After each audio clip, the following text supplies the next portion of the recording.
Hello बच्चों, चलिए प्रश्न को पढ़ते हैं। इसमें दिया गया है कि सूर्य के द्रव्यमान से 2.5 गुने द्रव्यमान का कोई तारा 12 किलोमीटर आमाप से निपात होकर 1.2 परिक्रमण प्रति सेकंड से घूर्णन कर रहा है। इसी प्रकार के संगत तारे को न्यूट्रॉन तारा कहते हैं। कुछ प्रेक्षित तारकीय पिंड जिन्हें पल्सार कहते हैं इसी श्रेणी में आते हैं।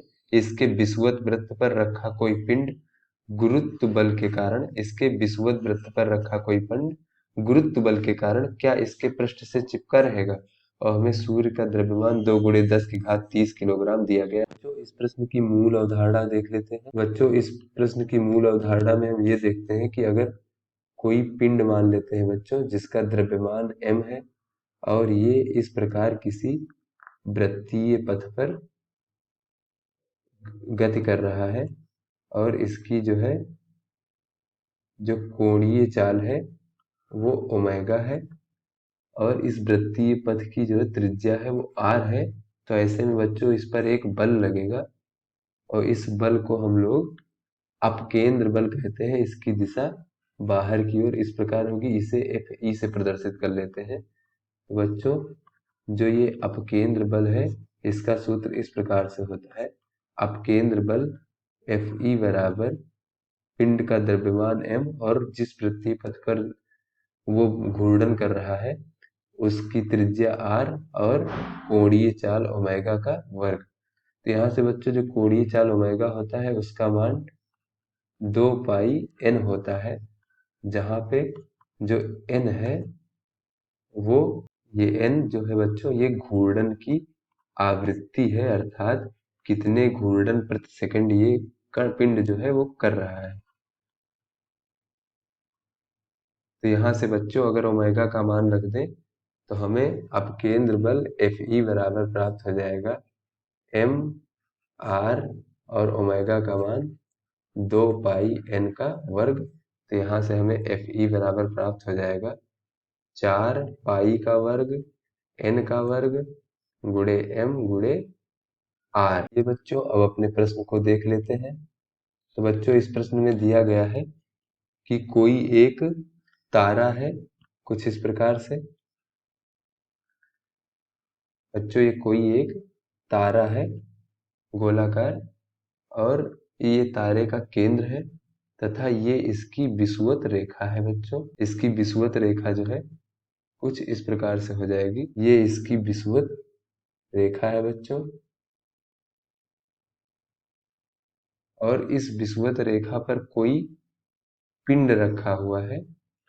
तो बच्चों ये जो तारा है ये घूर्णन कर रहा है अपने अक्ष पर कुछ इस प्रकार से। और बच्चों जो इसके घूर्णन की आवृत्ति है वो दिया गया है n बराबर 1.2 परिक्रमण प्रति सेकंड दिया गया है। और बच्चों जब ये घूर्णन कर रहा है तो जो पिंड है ये एक वृत्तीय पथ पर गति करेगा कुछ इस प्रकार से। ये जो हमारा पिंड है ये कुछ इस प्रकार से इस वृत्तीय पथ पर बच्चों गति करेगा तथा इसके भी गति की जो आवृत्ति होगी वृत्तीय पथ पर वो भी 1.2 चक्कर प्रति सेकंड हो जाएगा। और बच्चों जो इस वृत्तीय पथ की त्रिज्या है इसे हम लोग कैपिटल R मान लेते हैं। ये त्रिज्या इस तारे की त्रिज्या के बराबर ही होगी, वृत्तीय पथ की त्रिज्या, क्योंकि ये विषुवत रेखा पर उपस्थित है ये पिंड। तो चलिए बच्चों ऐसे में देख लेते हैं कि इस पिंड पर लगने वाले बल कौन कौन से हैं। तो पिंड पर दो प्रकार के बल लगेंगे, दो प्रकार के बल लगेंगे। तो बच्चों जो पहला बल है वो पिंड पर गुरुत्वाकर्षण बल होगा, गुरुत्वाकर्षण बल। इसे हम लोग Fg से प्रदर्शित कर लेते हैं। तो बच्चों ये गुरुत्वाकर्षण बल ये जो तारा है इसके केंद्र की ओर इस प्रकार इस पर Fg लगेगा। और बच्चों दूसरा बल लगेगा इस पर अपकेंद्र बल, क्योंकि ये पिंड जो है एक वृत्तीय पथ पर गति करेगा जब ये घूर्णन करेगा। तो अपकेंद्र बल को हम लोग Fe से प्रदर्शित कर लेते हैं। और बच्चों चूंकि ये गति के बाहर इस प्रकार से अपकेंद्र बल की दिशा ये होगी बच्चों एफ ई। तो यहाँ पर भी देख ले तो ये हमारे अपकेंद्र बल की दिशा हो जाएगी। तो बच्चों ये जो पिंड है ये गुरुत्व बल के कारण तभी चिपका रहेगा इस तारे से जब इस पर जो लगने वाला गुरुत्व बल है उसका मान इस अपकेंद्र बल से ज्यादा होगा। तो चलिए दोनों बलों की गणना कर लेते हैं।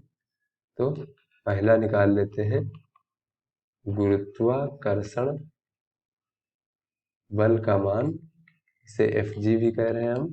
तो ये गुरुत्वाकर्षण बल का मान हो जाएगा बच्चों कैपिटल जी कैपिटल एम। जो कैपिटल एम है वो तारे का द्रव्यमान है और स्मॉल एम इस पिंड का द्रव्यमान मान लेते हैं।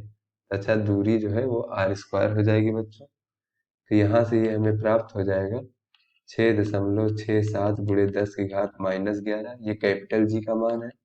और जो बच्चों ये तारे का द्रव्यमान है, यहाँ पे देख लेते हैं तारे का द्रव्यमान दिया गया है कि ये सूर्य के द्रव्यमान का 2.5 गुना है और सूर्य का द्रव्यमान इतना है।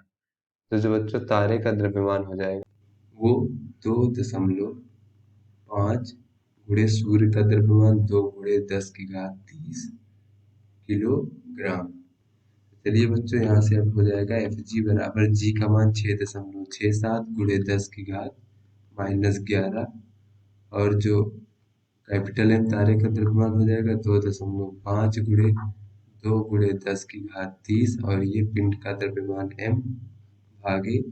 और जो बच्चों ये तारे की त्रिज्या है ये प्रश्न में दी गई है कि तारे का जो आमाप है वो 12 किलोमीटर है। इसे हम लोग 12 गुणे 10 की घात 3 मीटर भी लिख सकते हैं। तो यहाँ से हो जाएगा 12 गुणे 10 की घात 3 मीटर का वर्ग।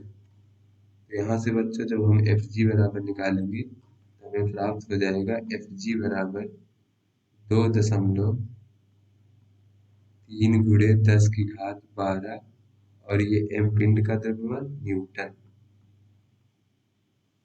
तो चलिए बच्चों अब इस पे अपकेंद्र बल की गणना कर लेते हैं। तो बच्चों जैसा कि मूल अवधारणा में हमने देखा एफ ई बराबर एफ ई का जो सूत्र होता है वो ये होता है। तो यहाँ से 4 पाई वर्ग एन का वर्ग गुणे एम गुणे आर। तो यहाँ से बच्चों जो ये आर है ये इसकी त्रिज्या है तो ये कैपिटल आर है यहाँ पे जो कि तारे की त्रिज्या है।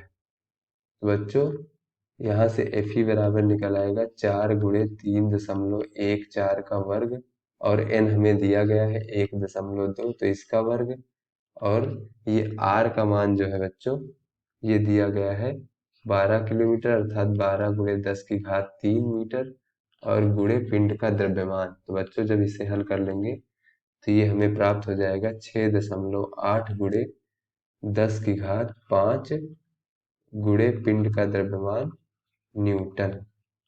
तो बच्चों यहाँ से अगर हम अपकेंद्र बल को देखें और यहाँ से गुरुत्वीय बल को देखें तो ये है 2.3 गुणे 10 की घात 12 एम न्यूटन।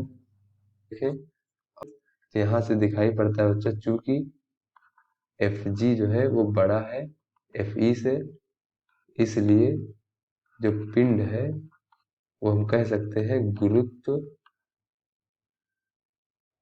बल के कारण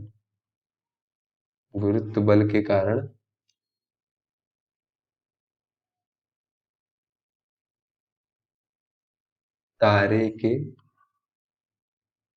पृष्ठ से चिपका रहेगा।